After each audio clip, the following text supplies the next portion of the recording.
So welcome back, episode number 9, No Cap Sports, man. And we coming to y'all with another one. You know what I'm saying? NFL Divisional Round this week.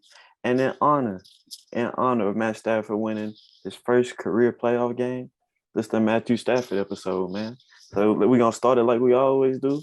Josh hit us with that five. Insert boo effect here. Who could at least did Rondo or something like that. But What has Rondo done in recent memory that is memorable? bro, okay, recent memory regardless. We're not. This is a show where we congratulate and celebrate black men. Last time I checked, Matt Stafford is not a black man, but he made many black men successful though, like Calvin Johnson. I would say Calvin Johnson made the white man successful, but teach his own. Bad opinions, keep them to yourself. I got that 5 today. You feel what I'm saying? One of the biggest projects to come out, not in recent history, but in 2022, I guess. The year just started, so everybody, dropping a ish is Gunna. It was not in the. I don't know. Is it part of the drip season series? Is it part of it technically? Yeah, it's DS4, meaning it comes after 3, which came after 2, but which came after 1. But is it 4 episodes? Is it gonna be a drip season 5 ever? Like, it's my question. This was the last one. Okay. Quick question. Which one is y'all's favorite? Out of the 4? Yes, sir. Either 2 or 3. Definitely 2. 3 is the green cover, right? Yeah. Yeah, give me 3 for sure. Some classic bangers on 3. I think I'm gonna say 2, because that's the one that put me on Gunna for real. Like that's me too. That's facts. But like in terms of like what I go back and listen to right now, definitely Drip Season 3. Just like I said, I can't make a decision. I can't make a decision. Most of them just hard. It's 2. They are. Because I'm thinking like heavy hitters from both, bro. You look at 2, you got FaZe, Belly of the Beast, Park the Car. You look at 3, oh my God. Top off, bro. Top off, at the hotel, top off, yeah. So I think I'm gonna vote for 3. Vance is 3. Nick as somebody with a. I'm gonna go with 2, bro. I'm penciling okay, in 2. So 2. Shout out to I ain't gonna write it in pen. I'm penciling it in. Pencil. Got it. Regardless, I think we came to a decision that this is probably Gunna's worst tape to drop. Not gonna lie, Gunna and Future dropped Too Easy. One of little Anthony songs to Atlanta-based artists. Just catching a vibe. So for the album cut, you probably just cut that, Nick. For the album cut, they added Roddy Ricch on there, one of 2021's biggest rap stars, but kind of went out really, really sad with the release of his latest album. I don't even know the latest, Under the Lights or something like that. I think it's Roddy Ricch album. We haven't talked about it. I think Late at Night's one of the songs. Oh no, it was Live Life Fast. Live Life Fast. I know. I remember seeing like a little fake ass Fast and Furious cover on there. We haven't talked about Roddy Ricch's album. A lot of people were expecting big things from him after the debut album he dropped. Please excuse me for being antisocial. Yeah. That came out in 2020. That came out in 2019. So a lot of people were talking about that. Album of the year, deservedly. At least 50% certified bangers downloadable for me. And this Living Life Fast, flopped harder than Marcus Smart in the 4th quarter. Like, I'm talking about, even the junk that was supposed to pop out the Too Easy remix with Roddy Ricch. You don't put a guy that released a bad album on your song and expect to have a hit. So yeah, that was pretty disappointing. All the Push and P stuff, obviously with Young Thug, top of most of the charts right now. Top of the charts on Apple Music, Spotify, most of the stream DSP platforms. But really for me, it's a cool song. It's not a song that deserves to be number 1 anywhere. And let me hear your guys' thoughts on Gunna's new project. And Roddy Ricch, I want to talk about it. I guess I'll talk about Roddy Ricch. Roddy Ricch project, I liked it. It wasn't bad. People just tried to hold it to that 2019 standard. And that was Roddy's best project ever. Every project he dropped not gonna be his best project ever. It's a good album. It's a solid B+. I don't think it's that bad. There were some misses on it, don't get me wrong, but there weren't that many misses. Like, there's not a song that stands out like The Box did on Or Baby. None of them.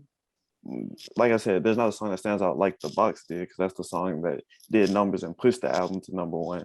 But there are a lot of good songs on this album, which is like Roddy Ricch's standard. You know what I'm saying? If you look at all the tapes he dropped before, Please Excuse Me for Being Antisocial, they only had 1, 2, 3 songs on them that people really messed with. Like you think about the Feed the Streets tapes.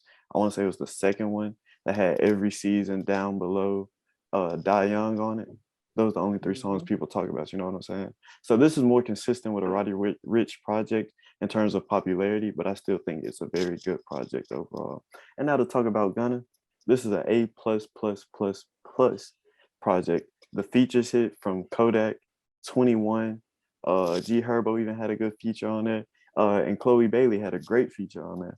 And I think this project really showed Gunna's versatility, and I liked it very much. It's very much a daily shuffle kind of vibe. And you throw a Drake feature on there, takes you to even higher places. Vance, your thoughts? Okay, I completely agree with both of you guys on the Roddy Ricch album. I was looking back into my library on Apple Music, trying to see what songs I downloaded. Turns out I didn't download one song, so he definitely flopped. I added the whole album. I'm gonna throw that out there. I mean, bro, it was freaking weirdo. I mean, I can't think of one song that was on there, even just like off the top of my mind. Yeah. Maybe I need to listen to it again. That's what I'm saying. Like, it doesn't have like that standout popular song like The Box was.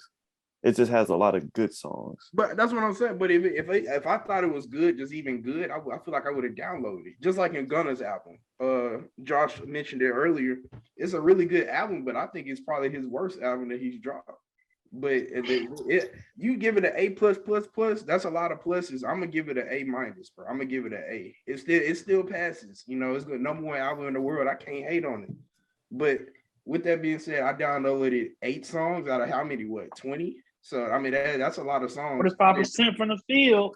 It's a little shaky. But the only thing I can say about this, the only negative that I can say about this is he's with Chloe Bailey now, bro. That should have been me. Like whoa. It should have been me. Like, bro. Hold on. First of all, Chloe, they go together? Like they didn't just do it. They doing something. They going to all these NBA games together, bro. They doing something. She could go to a Grizz game with me, you know what I'm saying? I can get her in there. You go to a little Tigers game, you know what I'm saying? I mean, bro, if Chloe Bailey, if I knew you really like thick niggas like that, bro, I would have been hit you up. On God. But with that being I think she like niggas that dress childish like Gunna do. Like Pico with like well, hold on, time out. Josh, you can't talk about dressing. But continue, Vance. Bro, Nick, you look like a dyke. You're not gonna keep talking about me like I can't dress. Like, what is this dude talking about? You know, this is my statement. Let me regain control of it anyway. Thank you for telling me that, man. Didn't know that Chloe Bailey was off the market. Sad. No. I mean, technically, all right. So he was on the Breakfast Club and he said he wasn't ready for a relationship. He told her that. They asked her what would he do if Chloe got in a relationship. He said that wouldn't be very P of her, bro. I agree. That would not be very P of her. Quotes from Gunna, Mr. Crime watches himself. He can have it, bro. I've moved on. Yeah, that's cap. We can wrap up the Gunna talk. You know, various different opinions on that. A-, A+++++ for Nick. I'll go with solid B. Features, not matched. Like you said, Drake, Thug, 21, Chloe Bailey. That's a wide variety of star power. That's what really draws me in. Like I'm looking at I looked at it when for preparation for this show, of course. And that's the only songs I downloaded, and they were just off the strength of the features. Oh, you crazy! So I gave it a run through. You know, just sitting around the crib watching TV. Maybe I was a little bit distracted because I do, like I said, I like Gunna. Drip Season 3 is something that's in constant rotation for me. But this album was just not it. So just off the strength of my friends' opinions, I may go give it one more listen. But just, initial readings, I might be like an 85 B. All you gotta do. Question. Oh, what's up? Since you loved it so much, bro, who was your favorite feature? My favorite feature? Underrated feature was Kodak. Kodak had his jump was so hard. But Josh, listen to the tape. The best song on there is A Lot of Cake, no features. Straight gun. A lot of cake. Okay. We saw the wild card matchups, saw the wild card games. Now we're getting down to the nitty gritty. You know what I'm saying? So what we're gonna do? We're gonna give y'all a divisional round preview, go through all 4 games, and get you ready for another exciting weekend of NFL football. So we're gonna start out with the first games. The Bengals traveling to Tennessee to take on the first place Titans. So give me who y'all like, why y'all like them, and what y'all think are gonna be the X factors in this game. Yeah, Josh gotta go first, bro. He wearing that orange hat, and I know why. You don't know why, because Yeah, not even a reason why. For It's your not even a reason. favorite I just team. like this. I just like this beanie, bro. It cost me $4 at Dollar General. I'm like, that's kind of nice. Mhm. But no, like, bro, here's the thing about it, bro. The last game in the regular season to win the AFC West, whatever the big division the Bengals is, they beat a team that's better than the team they're about to play right now. You know, especially this how the Chiefs have been on a roll since their early season struggles. They look like, if not the best, then one of the 2 or 3 best teams in the NFL right now. And the Bengals just beat them to clinch the division title. So, talk about impressive wins, talk about momentum, you talk about how they looked last week. Bro, the Chase looking like Steve Young to Jerry Rice at this point. Like, I don't know how anybody's supposed to stop it. You still got Joe Mixon, somebody that was top 5 in the league in rush yards. And you got a pretty good defense. That was always going to be the question for me. The defense and offensive line, really, with Trey Anderson, Sam Hubbard, have Larry and Jobo have been getting great pressure up front for those guys. Not only the pass game but the run game as well. And you got guys, Von Bell, Jesse Bates, Eli Apple looking like a competent corner again. This is a solid, well-rounded team, and I can try to, because being as objective as possible, I have not seen the Titans at full strength yet. So based on that, I have to go with the Bengals for this game. I'm gonna agree with Josh on this one. I gotta go with the Bengals, and I think the X factor in this game is gonna be this Bengals rush defense, which is 5th best in the league, only giving up 102 rush yards per game, versus the Titans rush offense, which is 5th in the league, putting up 141 rush yards per game. Now they are likely to get Derrick Henry back. He got cleared for contact practice on Tuesday, and they said it went pretty well. However, if Derrick Henry is unable to go come game time, they have Deontay Foreman in the back, who rushed for 100 yards in 3 of his past 6 games. So I think that's going to be the big-time X factor in this game. And I think if the Bengals can win up front and stop the run, they'll find success, especially if their offense comes out and plays like they did against the Raiders on Saturday. Against the Raiders, on their first 4 drives, they scored, putting them up early 20-6. So if that offense can come out clicking like that, like Josh said, Burrow, 2,000-yard receivers and 1,000-yard rusher and Joe Mixon, if they can come out hot, I think it spells trouble for the Titans. So I'm going to go with the Bengals. Here's the thing. Let me say something again before Vance jumps in, because I know he got a soapbox to hop on. From my perspective, you something that you said, the secondary has been something that the Titans have struggled with all year. And this is the wrong team to have a struggle with secondary against. You talk like Nate just said, not only Jamar Chase, who looks like a top 5 receiver in football, regardless of rookie, Pro Bowl or whatever, top 5 receiver in football. Then you got a guy like T. Higgins, Clemson dude, highly recruited out of high school, 6'4", highway speed guy, can go get it, can make the tough catches. That's a lot of teams' number 1 receiver. So to have him as a secondary option beside Chase, excellent. And you got a guy like Tyler Boyd, who was, a great guy coming out of, I think, Pittsburgh. Again, another also bigger, a number 1 receiver potentially. Facts. Another, again, like, great point, Nick. That would be another team. Like, I bet the Colts could use him alongside Michael Pittman right now. He would be an excellent number 1 for them. So you got essentially 3 number 1 receivers, and again, the Titans have Kevin Byard. I think, but Nate, who's y'all's best corner? Janoris Jenkins? Jackrabbit, yeah. And we got Chris. You know what I'm saying? Like, this not 2014, bro. Jamar Chase gonna give that boy problems early and often. But let me take a step back. But let my man let him have the floor. I mean, bro, you know what? They have great receivers. I like what I see from Jamar Chase. Top 5 receiver in the league already. T. Higgins, a great big body receiver. Josh talked about he love big receivers. I know he'll take him over Antonio Brown. Number 3, Tyler Boyd, probably the best slot receiver in the NFL. Definitely the most underrated. Hold on, Vance. He the best black slot receiver because Cooper Kupp the best slot receiver. I'm about to say, you know what I'm saying? Okay. I give you that. You're right. with that being said, I trust our quarters. If it's me and I'm a head coach, I'm pressing them receivers, bro. You want to know why? Because that D line is going to put Joe Burrow on his back, bro. Our D line is going to put the pressure on him. Cincinnati is one of the worst passing O lines in the NFL, and that's a fact. Jeffrey Simmons is going to get a sack. Harold Landry is going to get a sack. Danico Autry is going to get a sack. Oh, I forgot. Bud Dupree is going to get a sack. Joe Burrow will be on his back more than 5 times in this game. Probably on his just getting hit, he's going to get hit at least 10 times. We're going to sack him 5 times. With that being said, our offense, we're healthy now. That's crazy. We haven't seen that. Last time we was healthy, we was smacking everybody's favorite teams. We smacked the Chiefs. We smacked the Bills. We smacked who else left in the playoffs? Whoever is left in the playoffs, I guarantee you we beat them.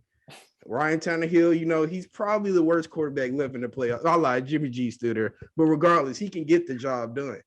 Julio Jones, he looked in form this last game. He's been out for a long time.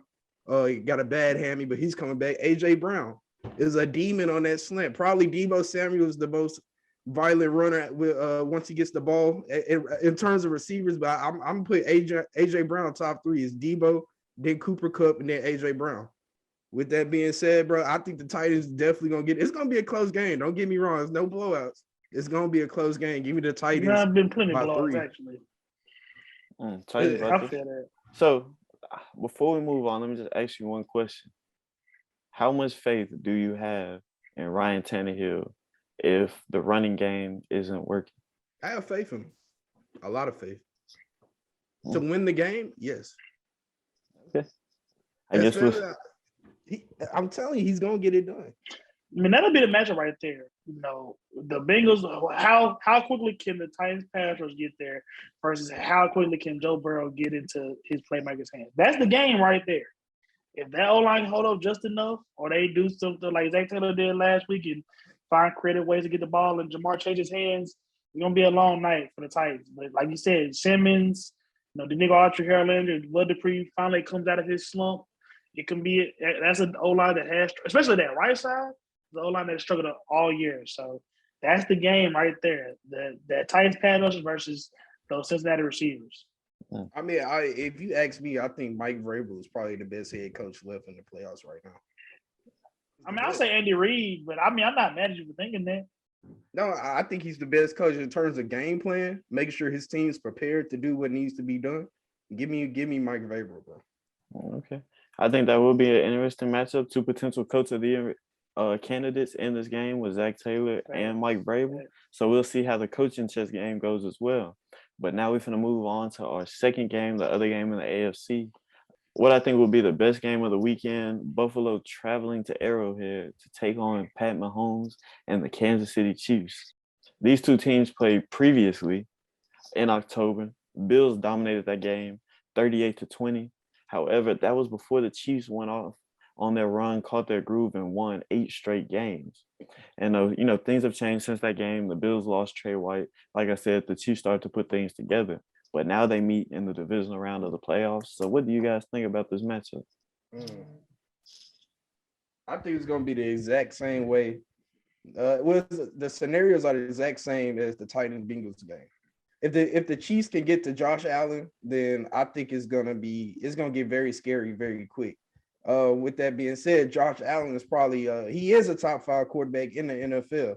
So if Josh Allen has the time, or even he's getting chased, if he can get outside the pocket, outside contain, I think it's gonna be a long day for the Chiefs. It's gonna be high scoring. I think both teams touch the high 20s into the 30s. Maybe one team gets into the 40s. I think it's gonna be scoring very quickly and very early.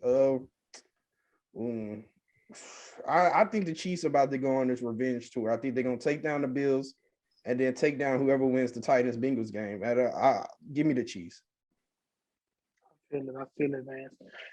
Like playoff history and hierarchy, typically how these things go, it will be the Bills' turn to win. The Chiefs have knocked them out the AFC Championship for that 2 years in a row now.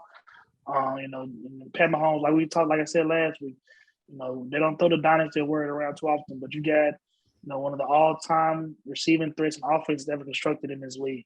So, like you said earlier, the Bills beat them pretty convincingly early in the season, but both teams have gone in opposite directions since that game. And it's a really good point that Vance brought up in terms of this game stylistically looking similar to the previous game. You talk about the Kansas City pass rush versus a Kansas City pass rush being able to affect Josh Allen versus a struggling Kansas City secondary. For me, the biggest difference in that is I like Kansas City's pass rush a lot more than I like Tennessee's pass rush. You got a Chris Jones, who is the best defensive tackle in the world, not named Aaron Donald. You got Frank Clark, who has proven time and time again to be a big-time pass rusher in the playoffs. You got Melvin Ingram, who honestly kind of changed the trajectory of this season with the energy and the pressure and the stuff like that he brought to the table. So that's three guys that you got right there. Three elite pass rushers. I know Chris Jones is a D tackle, but he actually did play in earlier. Obviously before Melvin Ingram moving down to tackle his more natural spot. But that's three guys right there on the third down that you have to, ideally you would like to double, but you only get five offensive linemen, so you can't double. So if they throw those three out there, that's two guys that are gonna be singled up at one time. I don't like the matchup for. So yeah, give me the Chiefs. Like I said, three dynamic pass rushers and still one of the greatest offenses ever in Pat Mahomes' company. You trust Sorensen, bro? No, I definitely don't trust him. But I think that those three will get there before he makes. I think those three will get there enough to where he's not in too many bad positions. But there's nobody like Tyrann Mathieu. Even talking about in the back end, making plays in the box. Talking about Tyrann Mathieu, somebody I see as a generational talent. So he's going to be due for one or two big plays in the game. So, I mean, they got just enough juice to get by the Bills and send them on packing for a third straight time. Bro, I blame white safeties on Harrison Smith, bro. It's like the Cowboys snuck in Jeff Heath, and now we got the Sorensen, bro. This needs to be the death of the white safety after this playoffs. What's crazy is the Vikings used to run two white safeties because it used to be Harrison Smith and Anderson Sandejo back there, bro. I don't know if y'all remember. Wild. But I'm running go routes every day. I don't even care what they look like. I'm running goals on them every time. Mm-hmm. Run some man with cover two. Bye. I'm putting my tight end out of wide to run past them. I'm disrespecting them. Doesn't even matter. Yeah, man. But talking about this game, I debated this one, man. It's one of those tough games, you know what I'm saying? A game that I feel like is going to come down to really who has the ball last. And I look at this game, I look at the Bills last game, dominate the Patriots, don't punt the ball, have 7 straight drives where they score a touchdown, no field goals, touchdowns. They embarrassed them, bro. Plain and simple. And then I look at the Chiefs. It's a hot team. Yes, they lost to the Bengals in week 16, 17, but it's a hot team. They won 8 in a row before that. And then I also look at coming into this game, how both of these teams have changed since the last time they played. And I think that this Chiefs offense will match them up perfectly against this Bills team. Because if you just take the Chiefs offense and the Bills offense, the Chiefs can hold the ball. The Bills can't.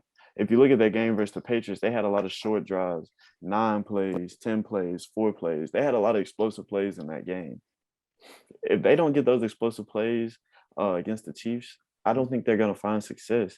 And I think the Chiefs are going to do a good job at limiting those explosive plays. Because if you look at it, that defense has turned up. And like y'all mentioned, that pass rush has turned up.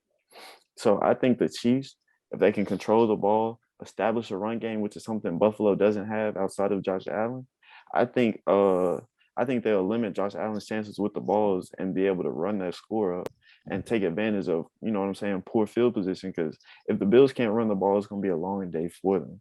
So I'm going to have to stick true to what I said originally. I like a Chiefs-Packers Super Bowl, so I got to take the Chiefs to win this game.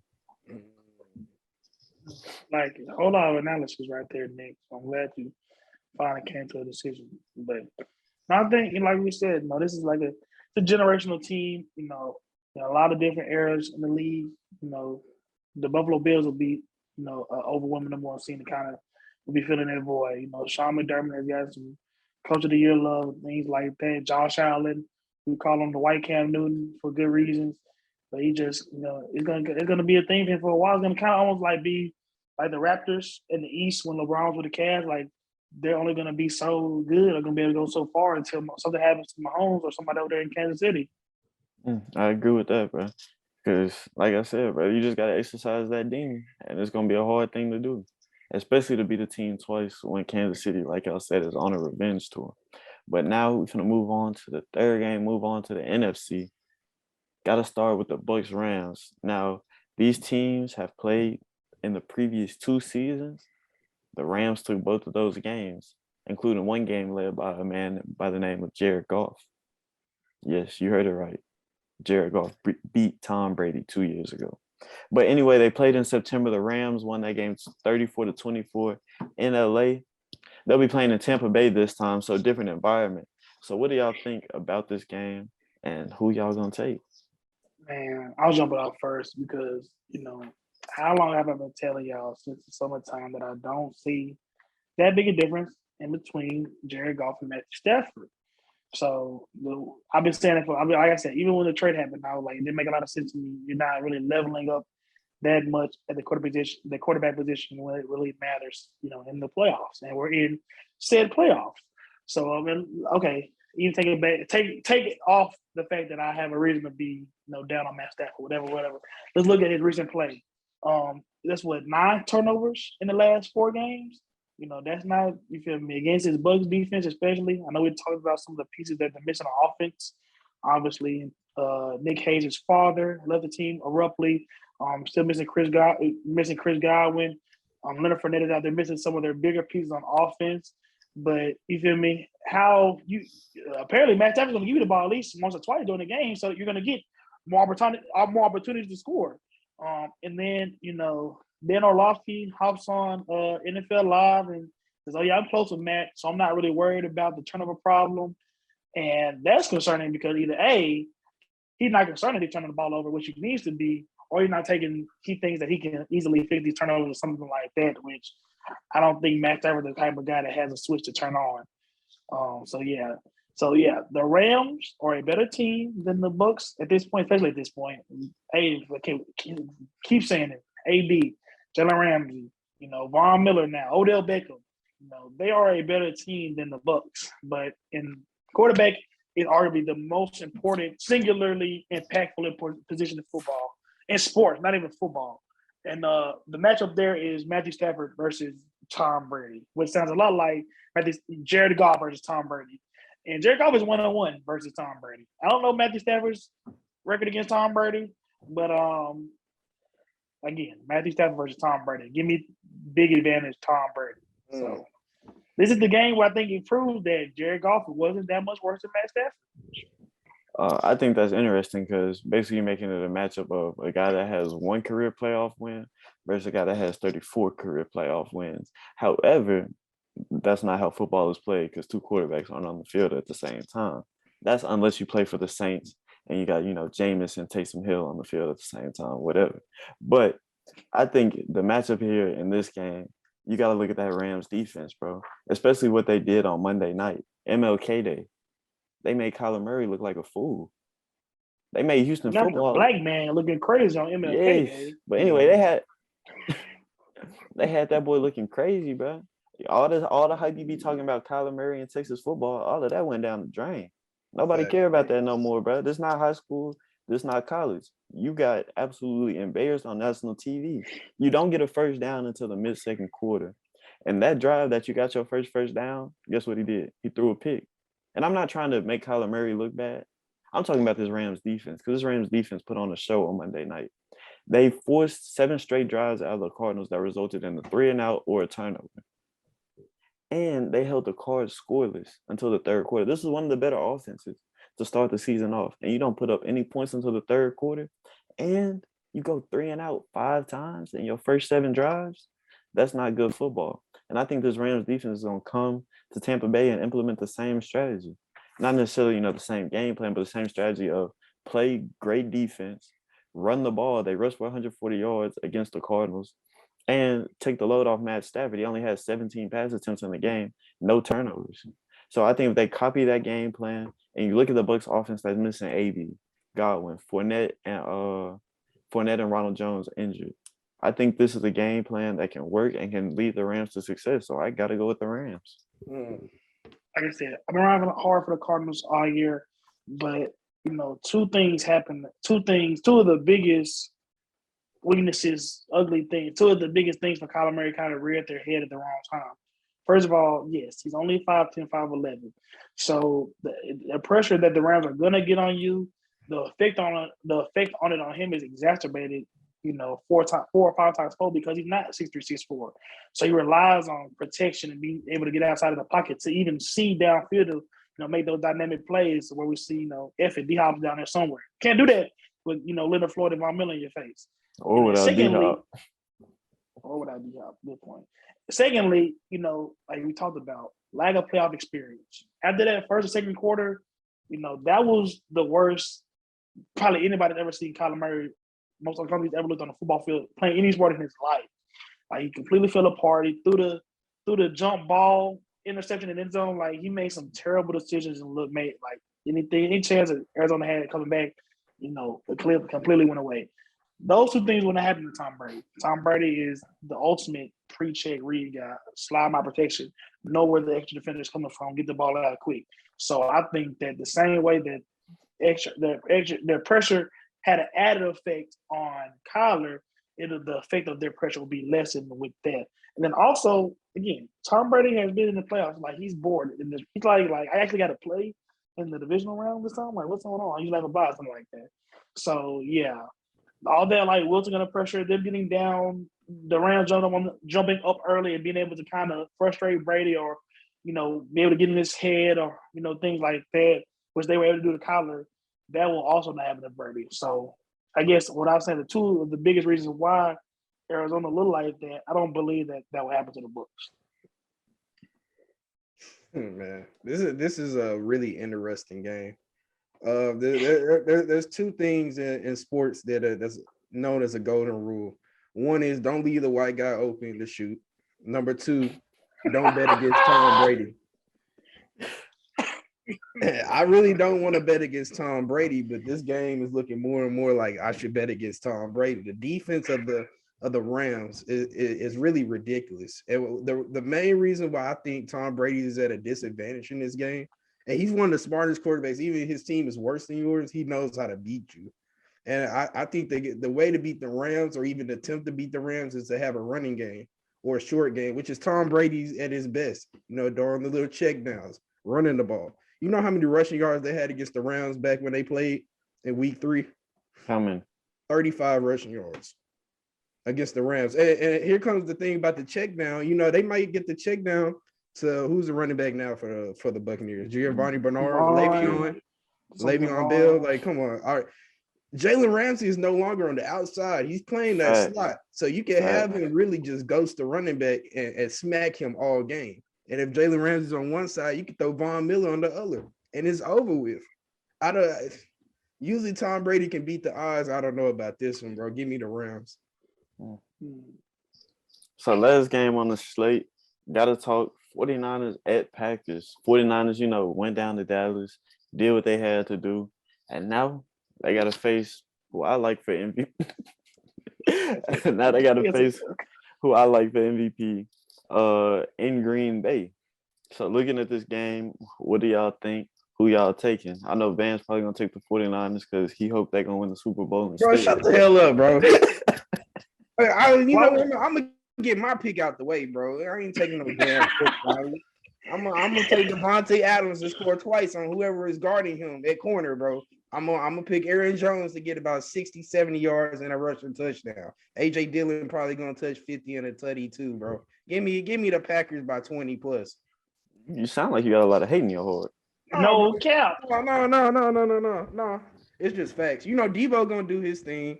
If the 49ers can ball control, have like 5 to 8 minute drives in like each quarter, that's the only way it's possible they can win. If they can do ball control, but they not. Jimmy G gonna get picked off when it matters the most. They gonna be down by like 10. They need that drive to stay in the game. Pick 6, Jair Alexander, game over. Yeah, that, ladies and gentlemen, is somebody that's hurt. No, that's facts. All right, when it happens, bro. If they win again, I'll pick them to win the Super Bowl. I swear to God. But they not gonna beat the Packers. Brother, you need to talk to your therapist about this. This is not the time or place for this. This is again another interesting. This is crazy because people talk about the NBA having real similar matchups, or we see everybody in the finals the same way. This is what the third matchup in the divisional round that we've seen multiple years. Talk about San Francisco and Green Bay. Yeah, again, kind of very similar to the Chiefs and the Bills playing in terms of you have one team I think that we would perceive to be better in the Green Bay, but the opposing team, San Francisco has beat them the last 2 times, and this San Francisco team, also in terms of kind of similar, I guess, kind of more similar to Kansas City, try to get healthy at the right time. They're getting back Kittle. They're getting back Nick Bosa. Nick Bosa had what? I think 14 and a half sacks or something like that, like top 4 or 5. So instant impact guy. George Kittle, best tight end in football when it's healthy. Another instant impact guy. But this is kind of like the same formula that San Francisco has used to beat, Green Bay in the past with Aaron Rodgers there.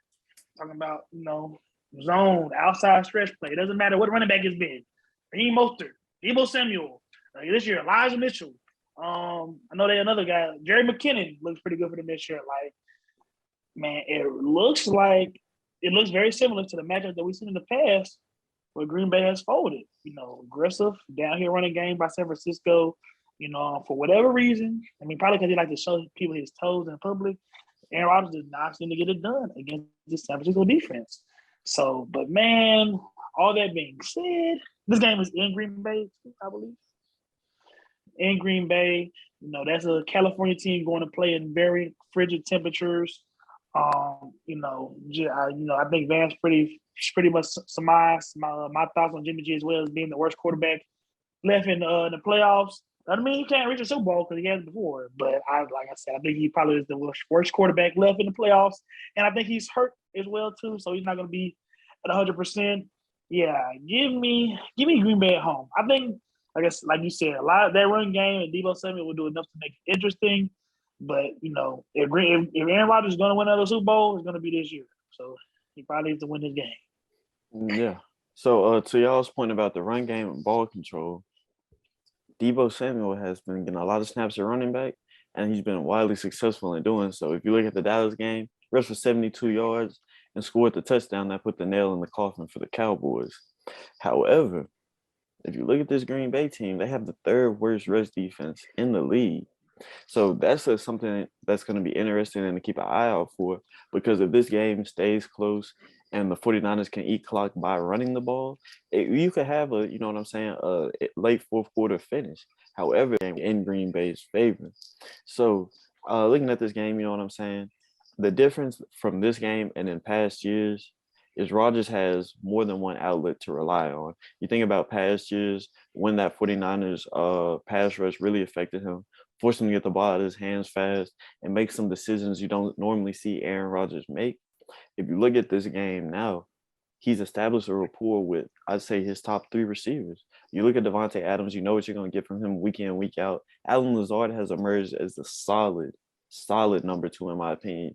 And to top it all off, he went out and got Randall Cobb this offseason, his go-to guy. So if you look at that, I think Aaron Rodgers is going to find a way to win this game. That combined with the rushing attack he now has and a 2-headed monster with Aaron Jones and A.J. Dillon, I think this Packers offense and Aaron Rodgers are going to find a way to get it done. And like I said, this is my Super Bowl favorite right now, so I'm going to stick with it. The only way San Francisco wins this game is if they have the ball, time of possession for 40-plus minutes, bro. That's the only way. Which could happen. It could. I just don't think it will, bro. If Aaron Rodgers was the quarterback of the 49ers, I would pick the 49ers to win this game. That's a fact. It's not hard. The game would probably be in San Fran if he was the quarterback. That's a fact. But it is an interesting thing that makes me like a little more shaking on my Green Bay team, my Green Bay pick. Yes, the 49ers are located in California, but they play a style of football that kind of lends itself to like playoff style and not being affected by the weather. Whether Green Bay, I know they're probably more used to the conditions they'll be playing in, but how many times a receiver is too cold, drop a ball, or can't push the ball as accurately downfield you usually would because of the wind and things like that. So I guess personality-wise, comfortability-wise, Green Bay should be more comfortable considering they play in that type of stuff all year. but stylistically, San Francisco's style of play actually is more suited for a cold weather game than Green Bay's. As the season's winding down, we got to give some awards out. NFL End of Year Awards, and we're gonna start out with the big one. So we all gonna do is just gonna go around, say who we expect to win this award and why, and we just gonna rock out like that. So first, we got to start out with that MVP. I'm gonna give it to Aaron Rodgers. Pretty easy to see why.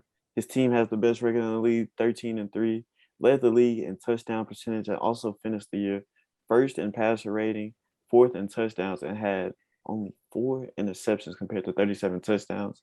That's enough to crown him MVP in my book. And then, when you add a Super Bowl in there, it looks a lot better. Thanks. Best quarterback on the best team in football. Already pretty compelling case right there. And then, like you said, for him to be the biggest reason, why they're the best team in football. Still, crazy ratio. Talking 37 picks, 37 touchdowns, 4 picks. I'm assuming he was up closer to 70% completion percentage. Doing a lot with a little in terms of, I know Nick said he has a solid 3. I'll give him 1.5 with Devontae Adams and Randall Cobb on a good day. But regardless, like I said, best team, best quarterback in the league, easy MVP vote. That's very interesting, bro. All right, I'm gonna have to go with Tom Brady as the MVP, and the reason why, like you guys said, most passing yards. This is his best season since 2011 in terms of passing yards.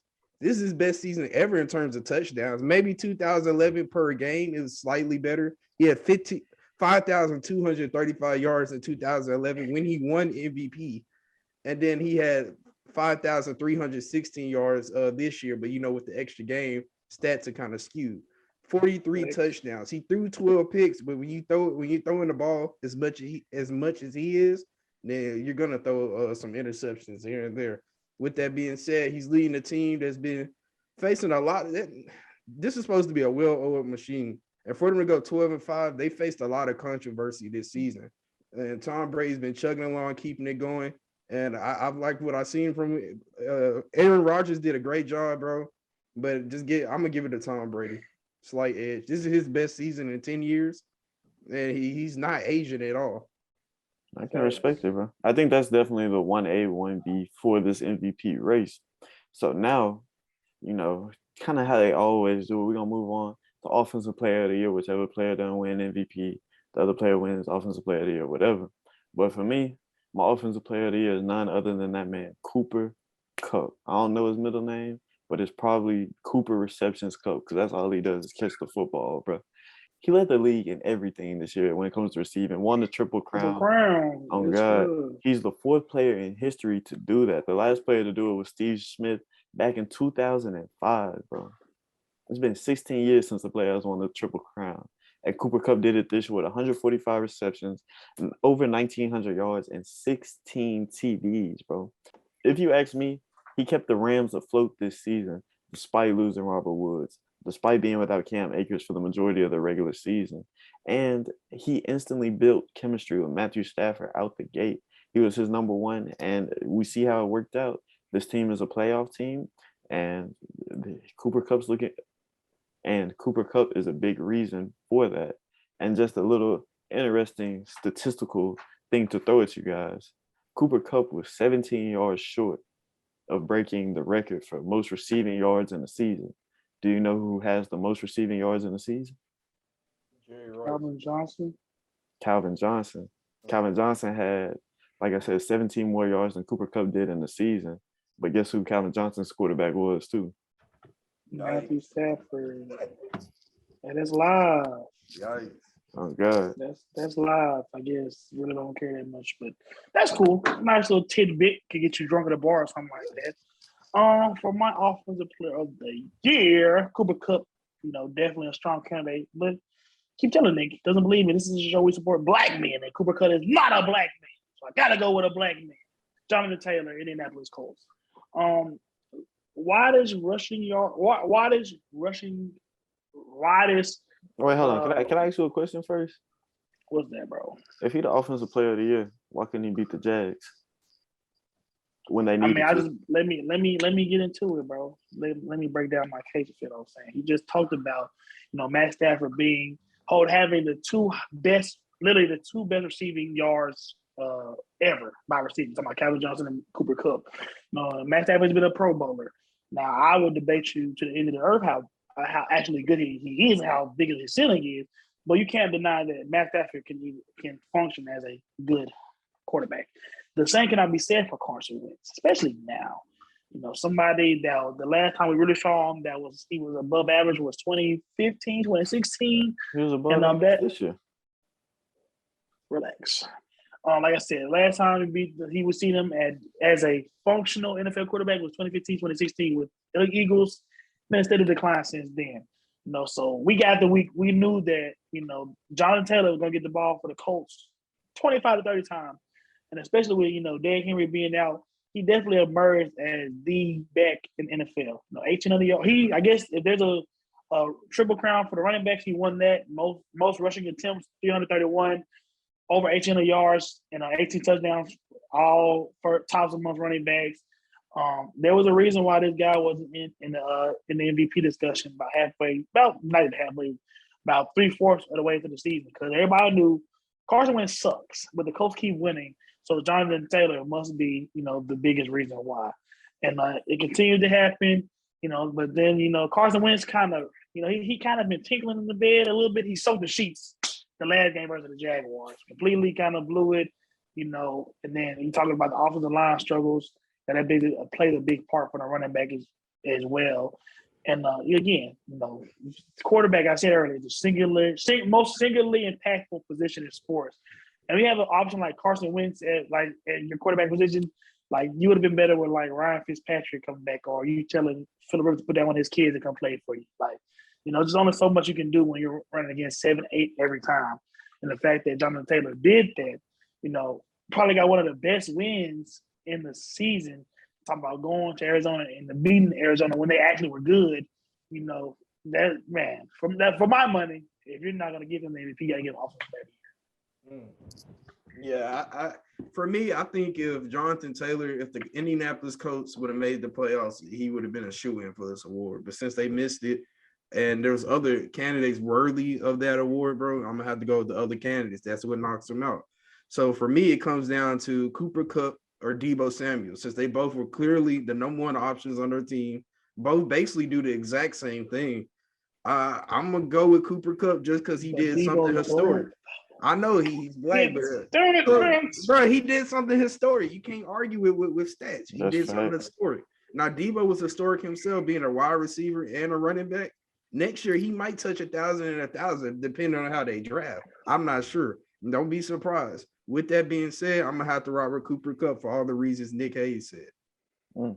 Thank you. Somebody with some sense. And now, moving on, defensive player of the year, bro. I'm going to keep this one short and sweet because I don't really care about defense like that. So I got to give it to TJ Watt.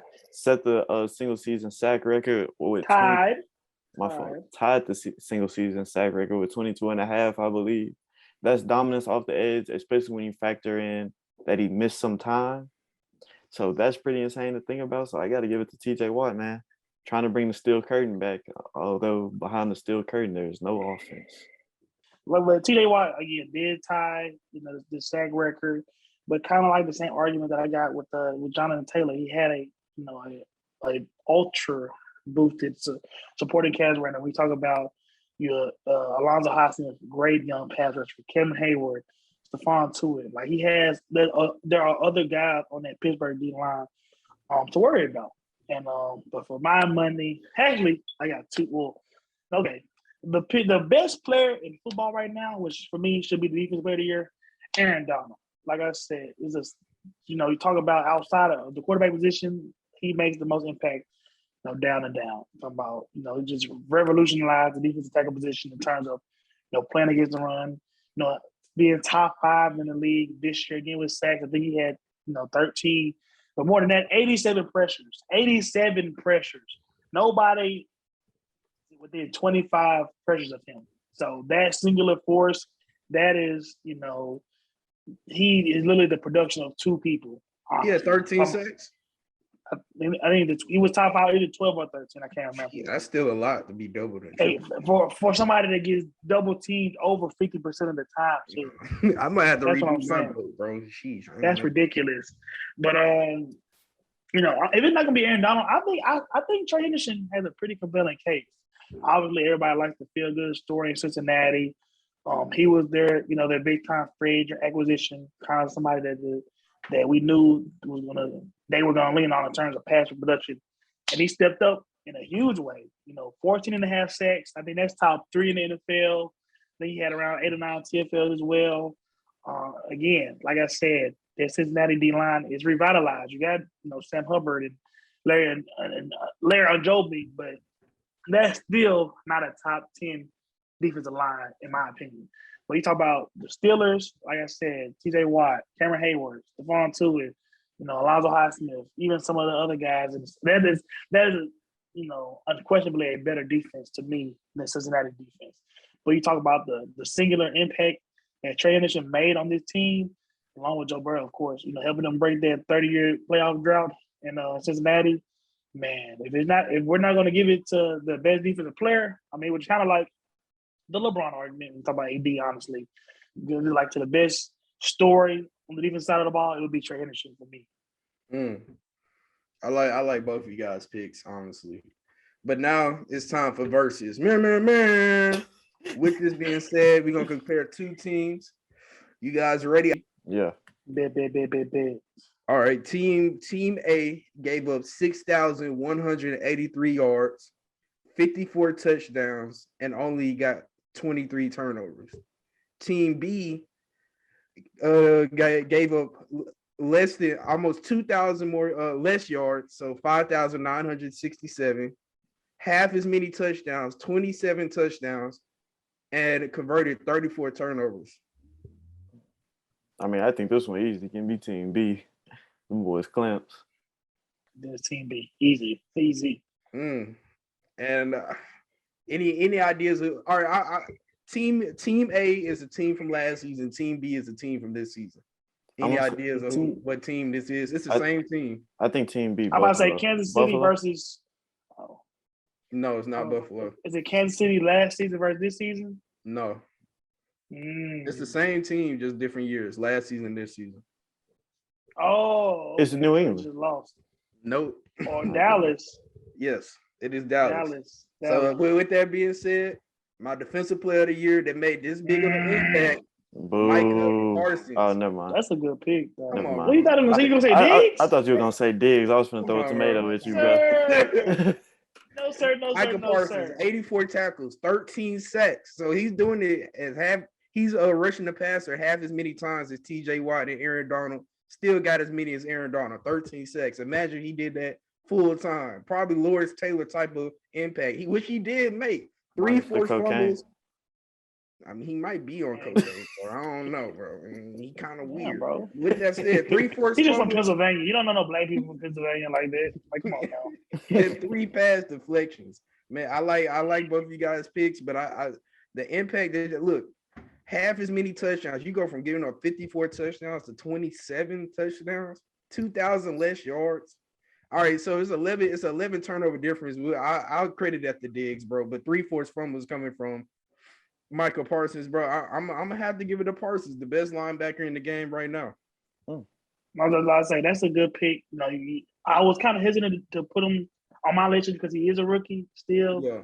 But like, you don't see a combination of the stuff that somebody that can, you know, is equally apt at that off-ball linebacker position to, you know, play in space, drop in coverage, guard a slot would need to be, and pass rush like that. He played corner. You say he plays corner too? He played 15 snaps at corner in this season. Oh, that's my crazy. God. That's ridiculous. Oh, I would not. Imagine being a slot receiver lineup against Michael Parsons. Sheesh. Like, come on, bro. Bro, it's just Dallas went from 28th overall on defense last season to a top 10 defense at number 7 this season. That's ridiculous. And he's the only difference on the roster. Him and Keanu Neal. Wow. Everybody else. Diggs went there last year? Diggs was on the team. Yeah, he was. Last year. So he does suck. He just had a lot more picks this year. Yeah. Got it. So he don't suck, though. Probably, yeah. But no, like I said, we talk NFL talks about, like the money back in position, somebody that can play and coverage, and it is equally active playing, in space and locking up a number one versus somebody that can also play in the box, thinking like a Tyrann Matthew type. But we never had somebody that has added the pass rush component to that, build or I guess play type. So what I'm saying, like, this is a guy that can get in the deep third, apparently plays corner two, like I said, can cover your tight end when it needs to be, and as an elite pass rusher. Like, they don't make a lot of those. I really wish the Jets had got him. I don't know if he was even available when we were able to pick. I really, really wish we had picked him. But yeah, did he make All Pro? He should have if he did. Yeah, first team. You know what I'm saying? First team All Pro as a rookie. Yeah, that might have been a better pick than mine. Yeah. If you think about it, bro, Michael Parsons is just what Isaiah Simmons was supposed to be. But to wrap this thing up, bro. That's unfair, but I got you. To wrap this thing up, that's what we're going to give out. Coach of the Year.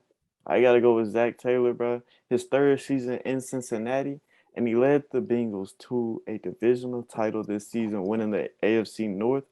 And this is big considering that the Bengals finished dead last in the division the previous 3 years, had 5 straight losing seasons, and they turned it all around this year. Like I said, winning the divisional title, going 10-7. And if you look at those 10 wins, that's more wins than they had in the previous 2 seasons combined. So that's a big turnaround he had. He got the offense humming. They finished 7th in scoring this year. They finished 29th in scoring last year. Their offense featured a 4,600-yard passer, a 1,200-yard rusher, and 2,000-yard receivers, bro. And just a icing on the cake, bro, Burrow is the best quarterback in Bengals recent history, bro. Neither Palmer or Andy Dalton threw for over 4,300 yards or even came close to Burrow's 34 touchdowns. So if you just look at this team, they improved everywhere. Offense, defense. Defense finished top 20 in yards allowed for the first time in 4 years. He just turned that whole Bengals team around, and I think he deserves credit for doing that.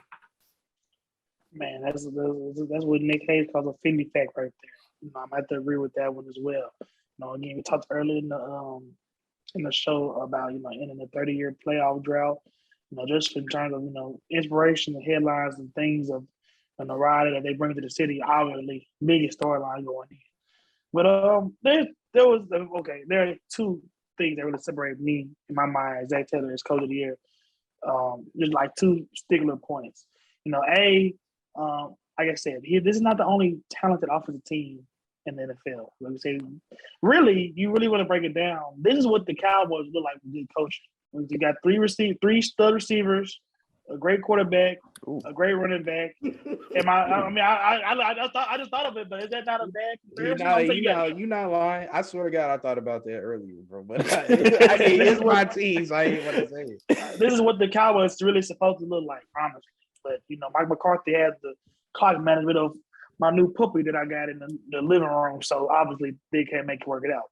But also, another example of them in that good clock management was in the Kansas City game. They came down. They were on like the goal line, and it was like I think 4th and goal or 3rd and goal. They got stuck on the goal line a couple times, and that was a pretty critical play for them. Obviously, I think they still would have made the playoffs regardless if they had lost to Kansas City in Week 18. But still, just things like that matter. Statement win over a team that was probably the hottest in the league going into that game, and then you knocking off the Ghost Patrick Mahomes, things like that. So for them to call the play call they did, to get the touchdown, for him to I don't know if it goes with or against analytics, but he knew that if I don't put the game out of reach for Patrick Mahomes, he's going to come back and win it. So, things like that, separates, like I said, not to keep piling on Vance, but separates, a team like Dallas with Mike McCarthy versus a team with Cincinnati, which, talent level, arguably the same. I would say Dallas' defense is way more talented than Cincinnati defense, but this is one of those rare times, in my opinion, where coaching matters. Then also another thing, this is another point. This is not a good offensive line by any stretch of the imagination. But the scheme, the zone blocking scheme, the ability to get Joe Mixon and running lanes, get them comfortable on the outside of defenses, The ability to manufacture runs for him and get him to, I think he was like top 5 in the league rushing yards, over 1,500 with that bad, especially the right side. I seen it even on against the Raiders. Like Max Crosby, field day. Like it wasn't even a question. Like if they weren't chipping him with that tackle, Prince, whoever number 70 is, no cap, Vance. You dropped a little weight, worked out 2 weeks, you could probably be the right tackle for the Bengals. Like that dude looked horrible.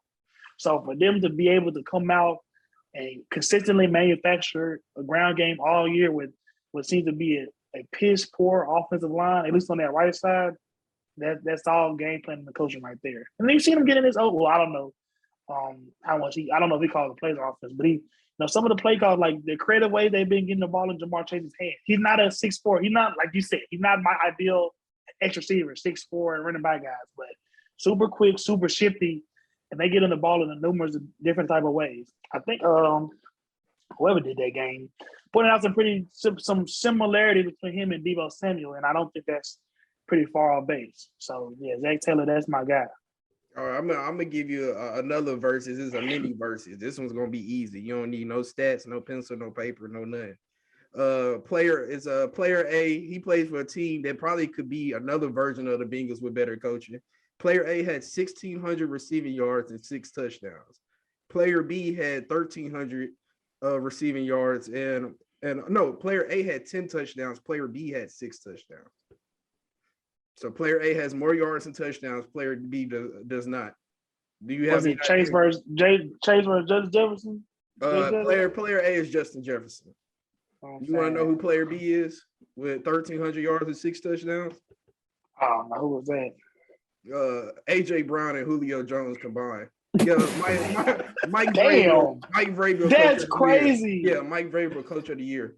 And like you said, the Bengals are the Cowboys with better coaching. The Bengals are the Vikings with better coaching, bro. Give me Mike Vrabel just for getting that done. The wide receivers missing all types of games. No running game. Well, they have a running game, but I'm not gonna lie to you. But you lost your star running back to be able to replace him and keep the engine going, bro. Give me Mike Vrabel, coach of the year. Number 1 seed, everybody thought they was doing, and that's a fact. That's a fact, man. As always, another episode of No Cap Sports, another edition of Game Balls, man. So I got to start it off, man. I got to give my game ball to referee umpire Ramon Judge, bro. You want to know why I'm giving it to him? Y'all probably don't even know who he is. If y'all didn't know, he was the umpire who ran into the back of Dak Prescott, had to spot the ball, you know what I'm saying, since the Cowboys didn't know the rules. And the only reason I'm giving him the game ball is because he created a laugh for me, bro. Because if you just look at the stadium after the game, all the crying Cowboy fans, all the sad Cowboy fans, all the Cowboy fans who said last year that this year was going to be their year to win the Super Bowl, that was hilarious for me. So I got to thank umpire Ramon Judge for creating that moment for me and allowing me to get a laugh off on Monday morning. Go ahead, Vance. I think you need to go after that one. Man, may think he hurt my feelings with that one. I tell you, I'm numb to the pain. I'm not delirious. But with that being said, on another note, I'm gonna give my game ball to Lucia Harris, the only woman ever officially drafted to the NBA. She died today, age of 66. Delta State legend, straight out of Mississippi. She holds the record of scoring and rebounding there. She was a 3-time All-American, 3-time college national champion. She scored the first points in Olympic women's basketball history, and she was the first Black woman inducted into the Naismith Hall of Fame. She was the 137th pick in the 1977 NBA draft, and so she was drafted ahead of 33 other men in the NBA draft in 1977. That's not too long ago. Like our parents were probably most likely alive then. So with that being said, shout out to her. Rest in peace. In case you guys didn't know, Auburn is, number 1 in the country, and that's, not football, basketball. So that's pretty weird. And Jabari Smith is the biggest reason why. 16 points a game, 6 rebounds, a little iffy, but he is 6'10" and only like 190 pounds, but don't tell nobody. But averaging over a block and a steal per game. And it's crazy, shooting 44% from the field, 47% from 3. So that doesn't tell you how basketball is going nowadays. Nothing will. But there's a reason why draft pundits are talking about him as the number 1 overall pick. For my money, Paulo Banchero's still a more powerful guy, more NBA ready, things like that. Unique shot creation ability at 6'10", but Jabari Smith is right there with him. Like I said, 43% from the field, smooth, repeatable jumper. Doesn't look like an elite, but somebody that gets off the ground quickly. Plus athlete, functions as a rim protector despite being only, maybe 200 pounds. And he scored in. This is a freshman, the only freshman in Auburn's rotation, and he scored in double digits in 16 straight games, including a season high. I think it wasn't a season high, but 25 in a big game against Alabama, an Alabama team that's been on the rocks. But do remember they did hand Gonzaga their first loss, so that's a quality run win. Jabari Smith, like I said, y'all might not know who he is, but the rest of the country does. As you get closer to March Madness, he'll become a big and bitter story. But good, I guess. I don't know how y'all feel about Bruce Pearl, but good. I guess good for Bruce Pearl for turning the Auburn program around. The same way he turned a bunch of other programs around, the Tennessee program around. With that wraps up another episode of No Cap Sports. Make sure y'all like, comment, subscribe. We got a lot of new heat coming y'all's way. And make sure y'all follow us on the socials. And with that, we out of here. OnlyFans page dropping soon. That's what I'm saying.